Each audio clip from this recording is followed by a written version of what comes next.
In the summer of 1943, ships filled with German prisoners crossed the Atlantic under heavy guard. Most of the men were veterans of the Afrika Korps, captured in Tunisia after years of fighting under Rommel. They had been told that America was weak, decadent, and racially divided, a land of chaos that could never match German discipline. As the transport ships neared the U.S. coastline, the prisoners waited to see the ruin of a country they had been taught to despise. Instead, they saw endless docks packed with ships, cranes, trains, and men working in shifts that never seemed to stop. Smoke from factories hung in the sky, and everywhere they looked, there was motion, production, energy, and confidence. One prisoner, Friedrich Lau, later recalled, "We expected a poor, frightened nation. What we saw was a machine that never slept." The first impression was disbelief. How could a nation at war have cities fully lit at night, trains running on time, and people who seemed untouched by the conflict raging across the oceans? For many of the captured Germans, that first glimpse of America was the beginning of a quiet, personal defeat, one not measured in battles, but in realization. The prisoners were taken to camps scattered across the United States, from Texas cotton fields to pine forests in Alabama and the farmlands of Iowa. By 1945, there were more than 500 POW camps, holding over 370,000 German soldiers. At first, they expected harsh treatment. Instead, they were met with discipline, order, and a kind of pragmatic kindness. They received 3 meals a day, medical care, and even pay for their labor.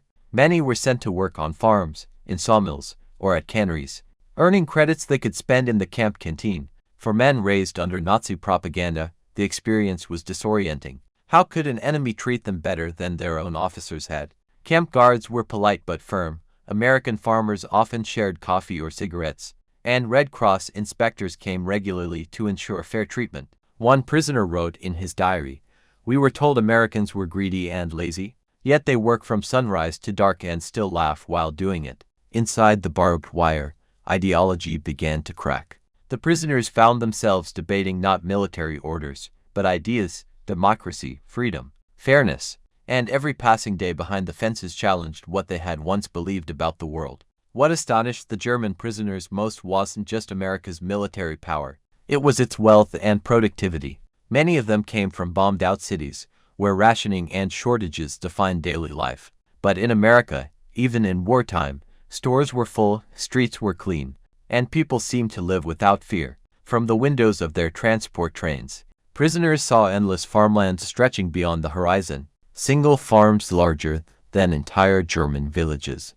At a factory tour arranged for a group of cooperative POWs, they watched in silence as a B-24 bomber rolled off an assembly line every 63 minutes. It wasn't propaganda, they could count it themselves. The sheer scale of American production was beyond imagination. "This country could build a new Luftwaffe every week," one soldier muttered. In the evenings, the men would whisper among themselves about what they had seen: glowing cities during blackouts, trains loaded with food instead of refugees, families with cars, radios, and warm homes. For the first time, many of them realized that what they'd been told about decadent America was a lie. The real defeat they faced was not on the battlefield, but in the quiet recognition that freedom had built something stronger than fear ever could. By 1944, many of the German prisoners had been in the United States long enough for something deeper to change, not just their opinions, but their sense of identity.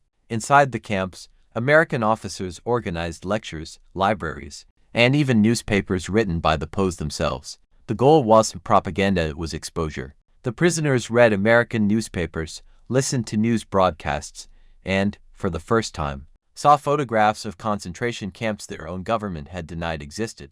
At first, most refused to believe them. Fabrications, some said. All lies. But as reports came from new arrivals and official German documents began to circulate, silence spread through the barracks. Conversations that once began with talk of victory now ended in shame or disbelief. One former Afrika Korps officer, Hans Reiser, later admitted, "We were trained to think the world feared us. In America, we learned the world pitied us." Outside the fences, American families brought Christmas gifts for the prisoners. Churches invited them to concerts, and teachers asked them to speak to students about Germany. No threats, no hatred, just simple humanity. And that, more than anything, began to erode years of indoctrination. The men who once swore loyalty to Hitler now found themselves questioning, what that loyalty had ever truly meant. By the time the war in Europe ended in May 1945, many of the German POWs in America had become quiet observers of a system that worked, not through fear, but through cooperation. They saw African American and white soldiers eating together, women running factories, and citizens openly criticizing their own government without punishment. To men raised under dictatorship, it was bewildering and strangely inspiring. Some began to ask for English books. Others joined camp discussion groups about democracy and economics. A few even volunteered to help translate Allied documents about rebuilding post-war Germany. In one camp in Kansas, the prisoners held a vote on whether they preferred Germany's system or America's. The result was nearly unanimous: America. They were still soldiers, still proud of their homeland, but something irreversible had happened. They had seen that freedom could create strength, that respect could achieve obedience, and that democracy, though messy and imperfect, did not mean weakness. The re-education effort the U.S. had quietly built across its camps was working without slogans or threats. It was working simply because reality was stronger than ideology. When the war ended, the prisoners began their long journeys home. Between 1945 and 1946, ships carried thousands of them back across the Atlantic, not as conquerors, but as men forever changed by what they had witnessed. They returned to a Germany in ruins, cities reduced to rubble, families scattered, and a nation struggling to understand its own guilt. Many former POWs found that they no longer fit into the old mindset.